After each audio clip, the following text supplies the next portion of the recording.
ঘুম থেকে উঠে দেখি আকাশ ভর্তি মেঘ, ঝমঝমিয়ে বৃষ্টি। কর্তামশাই বাড়িতে, আর তার ডিমান্ড সকাল সকাল সে খাবে সাদা আলুর তরকারি আর ফুলকো ফুলকো লুচি। যেমন কথা ঠিক তেমন কাজ। তাড়াতাড়ি করে ফ্রেশ হয়ে ঢুকে বললাম রান্নাঘরে। তাড়াতাড়ি করে আলু কেটে তরকারিটা বসিয়ে দিলাম। একদিকে তরকারি হতে থাকুক আর আরেকদিকে আমি লুচিগুলো বেলে ঝপঝপ করে লুচিগুলো করে ফেলি। সকাল সকাল মাথার ঘাম পায়ে ফেলে করছি যে আমি কত কষ্ট, এতেই তো আমি সারাদিন ব্যস্ত। সে চেয়েছে ফুলকো ফুলকো লুচি, তাই লুচি ফুলাতে হবে ঝপঝপ, না হলে কর্তামশাইয়ের মুখ ফুলে হয়ে যাবে অপ। মনের আনন্দে তার জন্য আমি লুচি আলুর তরকারি করলাম, কিন্তু খাওয়ার পরে যে সে আমাকে এরকম একটা রিয়াকশান দেবে, আমার সাথে এরকম একটা ব্যবহার করবে, সেটা আমি কোনোদিনও ভাবতে পারিনি। দেখো, তোমরাও আর সাথে থাকো, আর তোমাদের বড়রা যদি এরকম তোমাদের সাথে করতো, তোমরা সেটা রিয়াকশানে কী করতো সেটা আমাকে অবশ্যই কমেন্ট করে জানিও।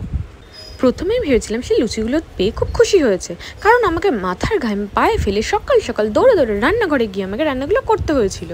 প্রথমে তো আমি ভাবলাম বাবা আমার প্রশংসা করছে, যার জন্য করা সে যখন খুশি হয়েছে তাহলে আমিও খুশি।